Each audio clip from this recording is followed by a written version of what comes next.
Ok, entonces les decía que para estudiar la teoría, bueno, partimos de sus supuestos.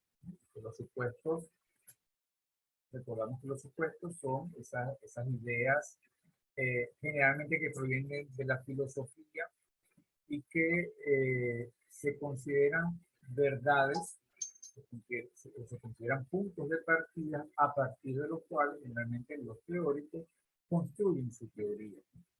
Y en el caso de Simmel, gran parte de su teoría se monta sobre las aportaciones filosóficas de Kant, que son, por supuesto, que hemos venido nosotros describiendo y que nos van a llevar entonces a la descripción de los elementos claves de su teoría.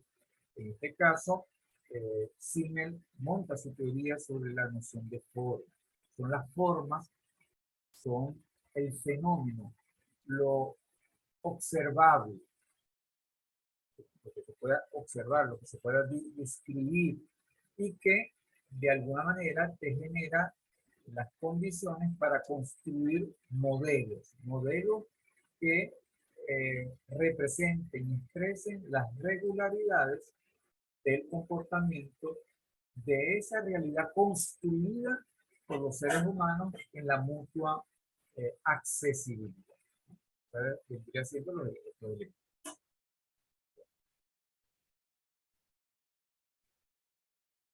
con esos supuestos, Simmel entonces construye estas cinco tesis sociológicas que son entonces el piso sobre el cual él monta su teoría. La primera, bueno, que la realidad social se explica a partir del individuo. O sea, es desde el individuo en su relación con otros individuos donde comienza la sociedad. Lo social es una construcción de los individuos.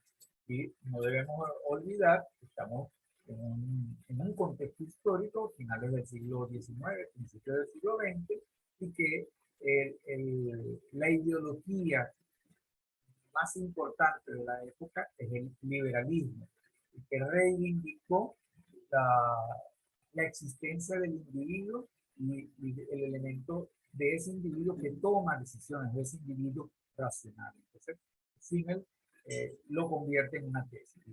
Se puede insistir en que las auténticas realidades siempre serían únicamente los individuos humanos.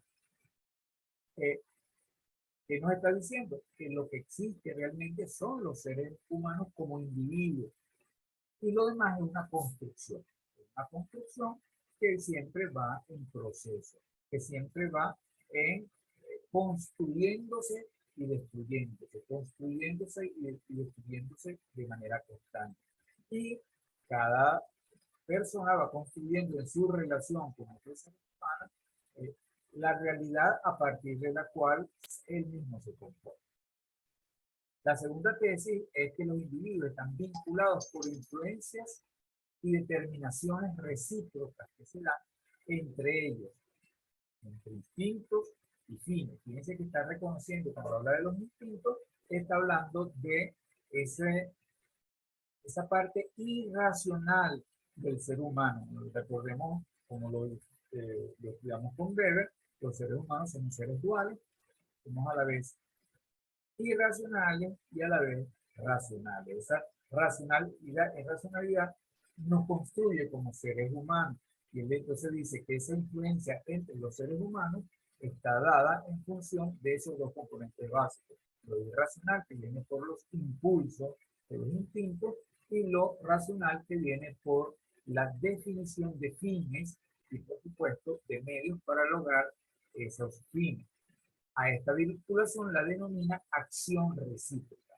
Los seres humanos interactúan recíprocamente. De ahí viene lo que vamos a definir como interacción social. La tercera de las tesis es que la unidad de estas acciones, de la acción recíproca entre los seres humanos, es lo que se va a denominar la sociedad. Otra vez, entonces, la sociedad no tiene una existencia propia independiente de los individuos. Son los individuos en su accionar recíproca basado en el instinto de hacerse accesible a los demás, que se construye lo que conocemos como sociedad. Entonces, aquí en la tercera, en la cuarta de las tesis nos dice, la sociedad es solo el nombre de un entorno de individuos que están ligados entre ellos por los efectos de estas relaciones recíprocas y que por esto se definen como una unidad. Lo mismo que se define como una unidad, un sistema de masas corporales que se determinan totalmente como unidad y un comportamiento por su influencia recíproca. Es decir, la sociedad es una construcción basada en la acción recíproca entre individuos, donde unos individuos y otros individuos se influyen de manera recíproca y simultánea. Finalmente dice que la sociedad es algo funcional, que los individuos hacen, es decir, construyen y sufren. ¿Y por qué decir que sufre? Bueno, porque la sociedad está allí y la sociedad te determina, la sociedad te condiciona y te determina. O sea, tú no eres nunca completamente independiente de la influencia, de las fuerzas que la sociedad te impone a través justamente de esa reciprocidad de acción con respecto al resto de los individuos. De tal manera que el carácter fundamental no habría que hablar de sociedad, sino de socialización. La socialización viene siendo entonces para Simmel un proceso dinámico de construcción social donde la sociedad a su vez construye al individuo. Hay una relación dialéctica entre el individuo y la sociedad. Los seres humanos en su acción recíproca construyen a la sociedad y a su vez la sociedad los va a influenciar y los va a determinar. Fíjense bien, entonces hablamos teóricamente de supuestos y hablamos de tesis sociológicas. Esos supuestos y esas tesis sociológicas, entonces vamos a la teoría. La teoría, decíamos que para Simmel, esa unidad mínima básica de análisis en la cual un ser humano entra en acción recíproca con respecto a otro ser humano. El ser humano A y el ser humano B en presencia recíproca, él lo va a denominar interacción social. Entonces, la interacción social no es más que la acción recíproca entre los seres humanos, la cual va a constituirse para él en la categoría básica, en la unidad básica del análisis de lo social. Y ese que, a pesar de que él parte desde el individuo, él no dice que es el individuo la unidad social, no. Es el individuo en su acción recíproca con otros individuos, la unidad básica de lo social. En términos del propio autor, el ser humano entra con nosotros en una relación de estar juntos, de actuar unos respecto a otros, con otros, contra otros, en una correlación de circunstancias, es decir, que ejerce efectos sobre otros y sufre efectos por parte de estos. Es decir, la mutua influencia de los seres humanos entonces va a generar realidades que va a hacer lo que a su vez va a influenciar en el propio individuo y eso es lo que va a constituirse como la dinámica social. En función de este concepto y de esta conceptualización es que algunos autores dicen que la teoría de la interacción social es uno de los fundamentos de lo que posteriormente se va a desarrollar como interaccionismo simbólico. Interaccionismo simbólico es una teoría mucho más actual que ha venido tomando fuerza en los últimos tiempos en aquellas corrientes sociológicas que se dedican al análisis micro sociológico, ¿no? Entonces, es como decir una combinación entre lo que ha propuesto George Herbert Mead con todo el tema del lenguaje, los símbolos, los gestos y la teoría de la interacción social como acción recíproca entre los seres humanos y sobre todo en aquello de la construcción social de la realidad. O sea, la realidad como construcción social en acción recíproca entre seres humanos. A partir entonces de esa noción de acción recíproca de los seres humanos, él define unas categorías que en su conjunto van a formar parte de la teoría de la interacción social. Otra vez, la acción conjunta, la acción mutua y recíproca de los seres humanos es posible explicarla a través de dos o tres grandes categorías. ¿Cuáles son estas categorías? La categoría de las formas sociales, la categoría de los tipos sociales y la categoría de la geometría social. Son los tres grandes categorías a través de los cuales Simmel va a explicar la dinámica social que construyen los seres humanos en su mutua influencia, en su mutua acción. Entonces, ¿qué son las formas sociales?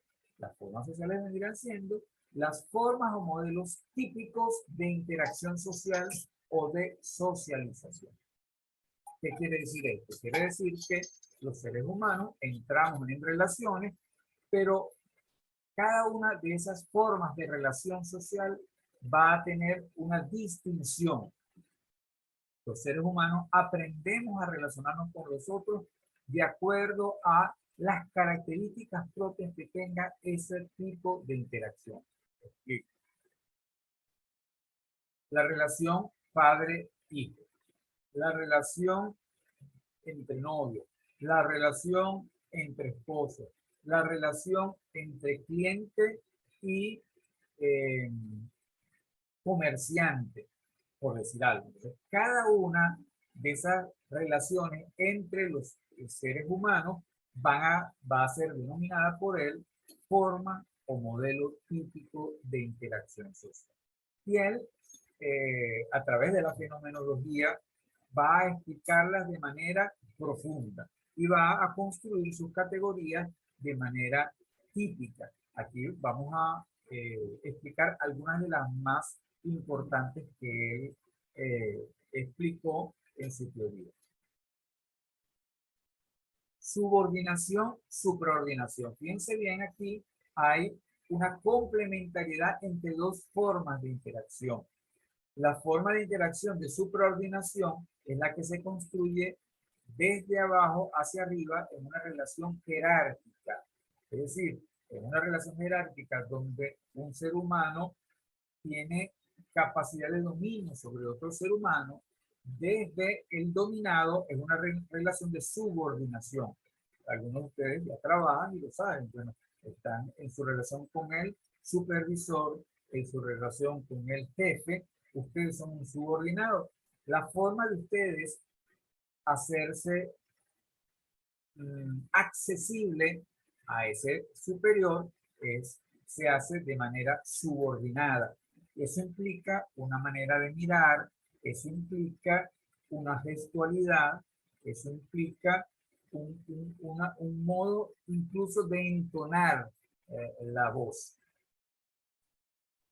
A eso le va a corresponder de arriba jerárquicamente hacia abajo la forma supraordinada, es decir, aquella en la cual el jefe, el supervisor, el que ejerce la autoridad, se dirige y se relaciona con los subordinados. Eso implica también una gestualidad, implica también unos códigos a través de los cuales se ejerce esa autoridad. Ustedes en su relación con sus padres, ustedes son los hijos, ustedes están sometidos, están subordinados al padre. Y el padre está supraordinado con respecto a ustedes. Entonces, ambas son formas típicas de relación social que los seres humanos vamos aprendiendo desde pequeñitos y cuando entramos a esa relación ya sabemos cómo comportarnos. Es decir, es una forma, una serie de reglas y normas que aprendemos y entramos en esa relación y luego la construimos mutuamente. ¿Qué pudiera ocurrir? Pudiera ocurrir que el jefe no se comporte como jefe, que el supervisor no se comporte como supervisor, que el padre o la madre no se comporte como tal. Eso pasa en algunas familias en la cual la mamá o el papá no quieren ser mamá, no quieren ejercer, sino que quieren ser amigos del hijo. Y entonces, bueno, no me llames papá, ya, llámame por mi nombre. Mira, ya, háblame de tú. Mira, vamos a salir juntos a divertirnos. Entonces, se rompe la relación. Y ya esa relación de subordinación y superordinación, en la cual de manera social hemos construido, allí ese tipo de personas la rompen y por tanto se rompe la regla, y se rompe la relación. Entonces ya el papá ya no puede exigir que sea tratado como padre o la mamá como padre, sino es tratada como igual. Entonces el ejercicio de la autoridad se hace sumamente difícil en esa condición. Por darles ejemplo de la vida cotidiana.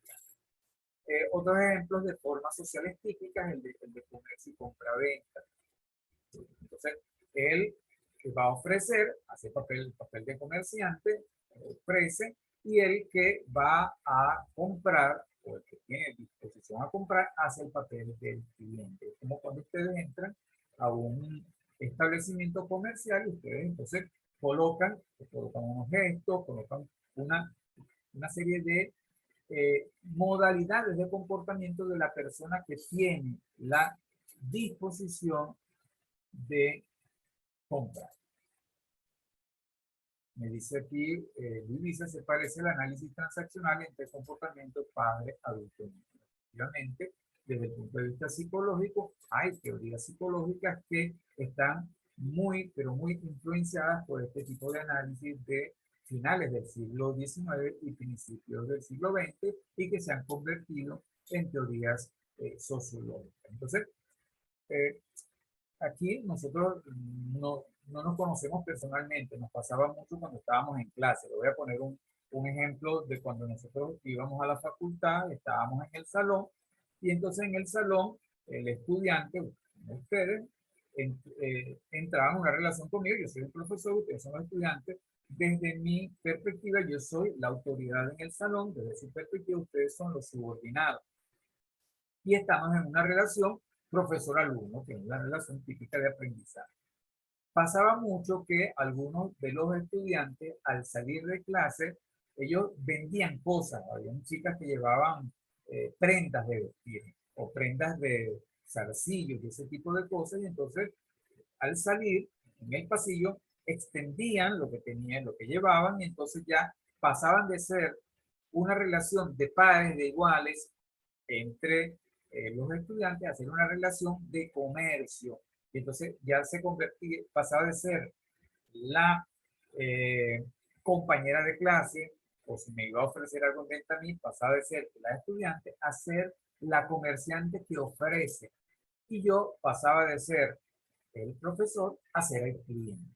Entonces, un poco para que vayamos viendo cómo funciona el tema de las formas sociales. Eso, un niño, un bebé, no lo sabe, no sabe diferenciar una de estas cosas, y la vamos aprendiendo a lo largo de la vida, y forma parte de nuestras capacidades sociales. Piense bien, entonces, tenemos acá la amistad, el compañerismo, el noviazgo, el matrimonio, como diferentes formas de relacionarnos que surgen y que construimos entre las personas. En general, ustedes entre ustedes son compañeros de clase. Entonces, ¿qué relación hay allí? Una relación de compañerismo. Algunos, a través de la regularidad de las relaciones, llegarán a ser amigos, y al pasar, al dejar de ser compañeros a ser amigos, se van haciendo, van haciendo accesibles cosas que no se daban, cosas que se cuentan, cosas que comparten, y construyen una relación de amistad. Entonces, bueno, es una amistad o es un amigo. Piense bien, cuando habla una relación de mejor amigo. La relación de mejor amigo entonces implica una cierta lealtad, cierta confianza que no tengo con el resto de las amistades y que no tengo con el resto de los compañeros ni de clase, ni los vecinos, etcétera, etcétera. Pero fíjense que de la amistad se puede pasar al noviazgo. Dos personas, bueno, se conocen, comparten y se gustan mutuamente y deciden establecer una relación de noviazgo. Y entonces allí decidimos mutuamente, somos novios, entonces ya cambia, ya no somos amigos, ya no es amistad. Entonces entramos en otra forma de relación. Y si esos novios deciden casarse, deciden entonces contraer matrimonio, entonces van a entrar en otro tipo de relación. Fíjense que eso se dice mucho ¿sí? En la cotidianidad de personas que se llevaban muy bien de novios y dice, bueno, cuando novios la llevaba de paseo, le regalaba cosas, pero una vez que entran en la relación del matrimonio, hay otros condicionamientos en esa relación mutua, ya deja de ser la novia y pasa a ser la cónyuge, pasa a ser la mujer, pasa a ser el marido, pasa a ser el esposo, y se generan unos derechos, derechos que no se tienen en el ámbito del noviazgo. ¿sí? Entonces, formas típicas de interacción, quizás entre los mismos actores sociales. Entonces, este es el concepto de formas sociales. El siguiente concepto es el concepto de tipos sociales. Los tipos sociales parten desde lo psicológico hacia lo social. Es como cada uno de los individuos, a partir de la imagen que él tiene de sí mismo y que construye en sí mismo para relacionarse con los demás, entonces se hace accesible a los otros seres humanos. Entonces, algunos teóricos lo llaman los personajes de la vida. Ustedes habrán visto que hay personas que se les nota más que arman un personaje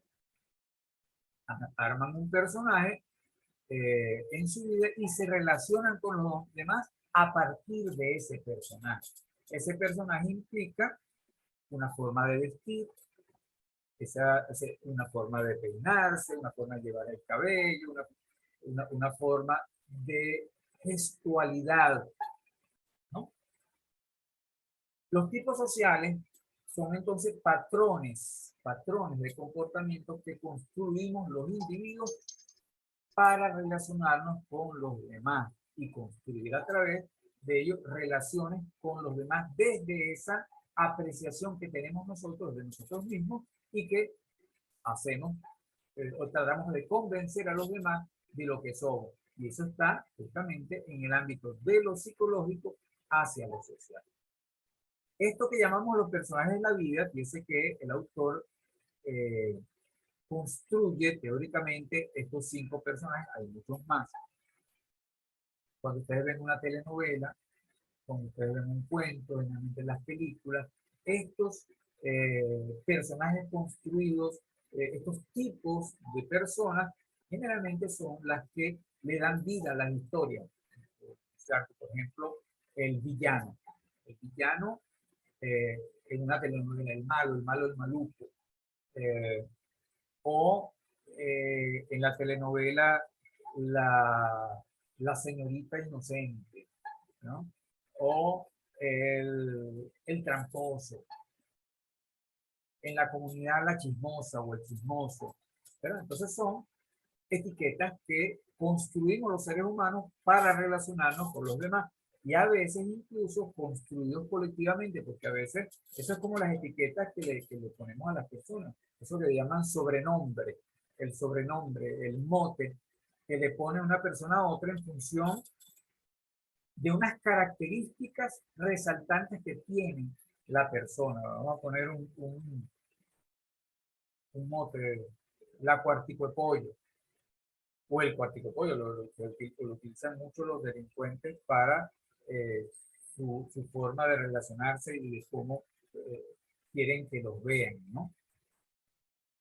Entonces, George Simmel hace la construcción teórica de estos personajes. Vamos a poner, ¿quién es el extraño? El extraño es una persona que no es accesible para el resto de las personas en el sentido que las personas no la conocen muy poca de ella, pero él tiene la capacidad de conocer mucho al resto de las personas. Él está allí presente, pero nadie sabe quién es, de dónde viene, cuál es su historia. Son personas que mantienen su historia íntima lejos de la apreciación de los demás, pero tienen la capacidad desde su condición de extraño de conocer y de saber hacerse accesible para que los demás le cuenten sus cosas. Ese es, digamos, el extraño. La prostituta. La prostituta, cuando él habla de la prostituta, él no está hablando de la trabajadora sexual, ¿no? O sea, está hablando de esa relación comercial de cobrar dinero por el acto sexual, no. O sea, él está pensando más bien un poco en lo que en la realidad cotidiana, ustedes sobre todo las chicas, esa etiqueta que le ponen a esa otra chica que ustedes dicen que le está enseñando los dientes al chico, ¿no? Mira cómo lo mira, le está sacando cuadritos, me está está intentando quitármelo. ¿Quién es ella? ¿Quién es ella? Y ustedes le ponen ese, ese mote, ese calificativo muy usual, le dicen, esa es la prostituta. Entonces, la prostituta, ya lo vamos a ver más adelante, es como un personaje. A mí me gusta mucho trabajar con este cantante o cantautor guatemalteco que escribe sus canciones sobre historias de personajes, ¿no? Y hay un personaje que es la prostituta. La canción se llama Reputación. Reputación. La canción Reputación ya la vamos a examinar, vamos a ver cómo funciona. O sea, la reputación nos habla de una mujer que es muy accesible a los seres humanos, a los hombres, demasiado accesible a los hombres, que se entrega con mucha facilidad. En términos por allí de lenguaje popular es como el mango bajito, o también como el que le dicen paso de agua, no se le niega a nadie, ¿no? Todas esas condiciones hacen, digamos, de un tipo de persona, que en este caso es la mujer, que es la prostituta. El pobre es una persona que no necesariamente que no tiene recursos, que no tiene dinero, sino que él construye un personaje que le hace verse a los demás como necesitado, que hace ver a los demás que él necesita que le den, que le ofrezcan, que lo ayuden, ¿no? Ese es el pobre, ¿no? El aventurero, entonces, se muestra ante los demás como esa persona que tiene mucho mundo, que tiene mucho recorrido, que sabe mucho, que es mundano. Ese es el aventurero. El avaro es un personaje que ahorita que estamos en diciembre, lo van a ver mucho en cuento de Navidad o un cuento americano, aquel de las, aquel personaje de las Navidades del pasado, del presente y del futuro, ¿no? Ese personaje es el avaro. El avaro es una persona que tiene mucho dinero, pero ni siquiera gasta en sí mismo, ni siquiera gasta en sí mismo, no es capaz de compartir con los demás, no es capaz de hacerse accesible a los demás, se aísla de los demás por el temor de que los otros quieran quitarle lo que es suyo, ¿no? Y entonces esa avaricia lo hace acumular y no compartir, ¿no? Entonces, este personaje, ustedes, ahorita que vamos a entrar a la Navidad, lo van a ver en Cuentos de Navidad de Charles Dickens. ¿No? Ok, la forma de analizar estos dos categorías, las formas sociales y los tipos sociales, lo hace Zimmer a través de lo que él denomina la geometría social. La geometría social, entonces, es una categoría metodológica que le permite explicar y comprender la acción recíproca. Y ese que utiliza o toma prestado de la matemática la noción de geometría. Esta geometría la desarrolla a partir de tres subcategorías. Una que se llama el número social, otra que se llama la distancia social y otra que se llama la igualdad social. En el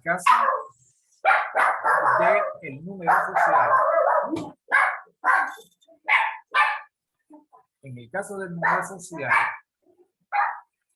entonces nos habla de tres, a su vez, subcategorías, que son la díada, la tríada y el grupo.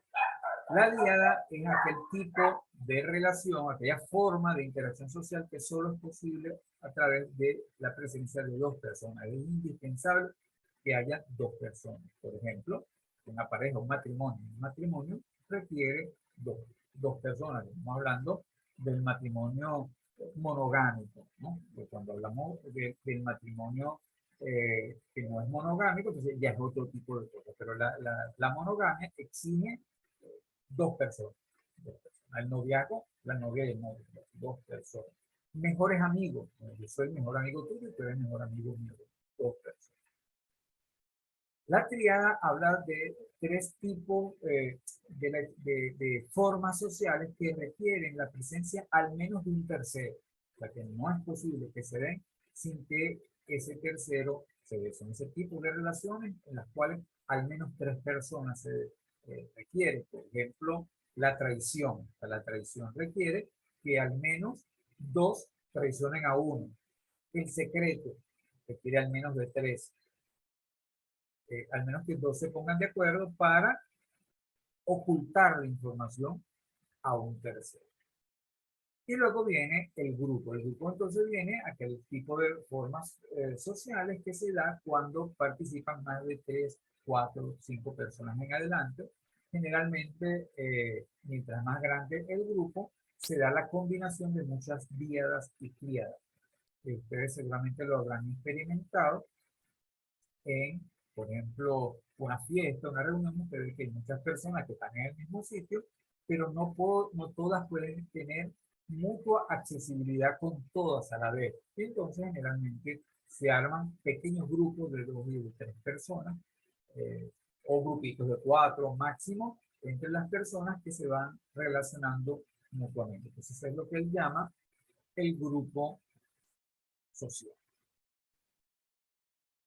Luego tenemos la distancia social, que nos habla del grado de accesibilidad que los individuos en las formas de interacción van a darse unos respecto a otros.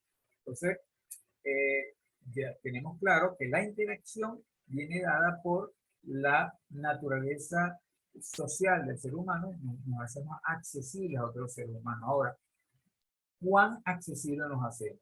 Y ahí entonces es que se habla del grado de accesibilidad. Y ese grado de accesibilidad lo trabaja con dos metáforas. Una que llama la puerta y otra que llama el puente. El puente viene siendo el modo como los seres humanos nos abrimos, nos hacemos accesibles a otras personas. Es como gráficamente uno dice, bueno, le tendió un puente a la otra persona, le tendió la mano, se hizo accesible a esa persona. Eso lo llama el puente. Mientras que la puerta, entonces, la regulación de la accesibilidad, es decir, es cómo se puede plantear tanto regulaciones como disminución y eliminación total del acceso a la persona, ¿no? Esa es la puerta, y la puerta puede ser, fíjense, de diferentes materiales. Una puerta, imagínense una puerta de papel o una puerta de tela, ¿no? Son puertas demasiado endebles, demasiado precarias, que difícilmente logran contener la accesibilidad. Pero imagínense una puerta como la de la iglesia, gruesa, de madera, y más allá de esa puerta, imagínense la puerta de una caja fuerte, una bóveda de un banco, ¿no? Y entonces ahí estamos hablando de una puerta sumamente gruesa, de materiales que son difíciles de romper y de una necesidad de unos códigos para poder abrir.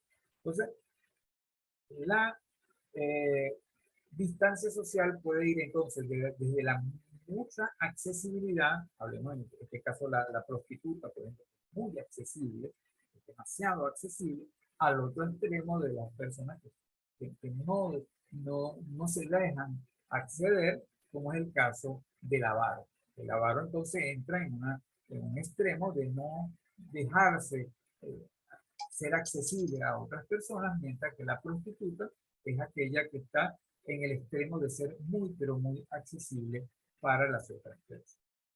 Entonces, así es la forma como se utiliza la distancia social para la construcción de la realidad. Entonces, en todas estas, veamos, en el comercio usted no necesariamente tiene que entrar en mucha confianza con el cliente, pero tiene que haber una cierta accesibilidad. Dice usted que usted llega a un comercio y la persona que atiende ni siquiera lo saluda, ni siquiera le mira. Si no lo mira, no lo saluda, no le está dando acceso para que entre usted en la relación comercial y entonces usted tenga la disposición de comprar, ¿no? Tiene la persona, el vendedor tiene que decir, buenos días, buenas tardes, adelante, ¿qué desea? Entonces, en ese momento está tendiendo un puente. Hay personas que no lo hacen, si no hace eso de saludar y ponerse a la orden, entonces está colocando una ruptura de la relación y lo más probable es que pierda la venta, ¿no? La amistad implica entonces una disposición mutua a la confianza, pero puede llegar un momento en que una de las dos personas abuse de esa confianza y entonces el otro decida romper con la amistad. Una vez que se rompe una amistad, lo que está ocurriendo es que esa persona le niega el acceso y ese acceso, bueno, puede llegar a situaciones en las cuales ustedes lo habrán visto, ¿verdad? Para mí estás muerto, te hago la cruz y ya para mí no existe. Y si para mí no existe, yo estoy colocando una puerta que va a ser infranqueable para que pueda haber una relación entre nosotros. Bueno, ustedes imaginándose esta situación y les comparto entonces la canción de Ricardo Arjona, fíjense la letra de Ricardo Arjona, que él construye con esto un personaje. El personaje, justamente, de acuerdo a Simmel, esta es la prostituta. Y fíjese que él habla, que lo dice, tu reputación son las primeras 6 letras de esta palabra. Ese es el juego de la poesía de Ricardo Arjona. ¿Y cuáles son las primeras 6 letras de esa palabra? Si le quitamos 2, 4, 6, entonces está hablando de reputa. Entonces, la prostituta, pero llevada a su máxima expresión. Entonces, ¿cómo la va describiendo? La va describiendo, fíjense, la accesibilidad. Llevarte a la cama era más fácil que respirar. El mango bajito, el vaso de agua, no se le niega a nadie. Tu teléfono es de total dominio popular. Tu colchón tiene más huellas que una playa en pleno verano. Has hecho el amor más veces que mi abuela y aún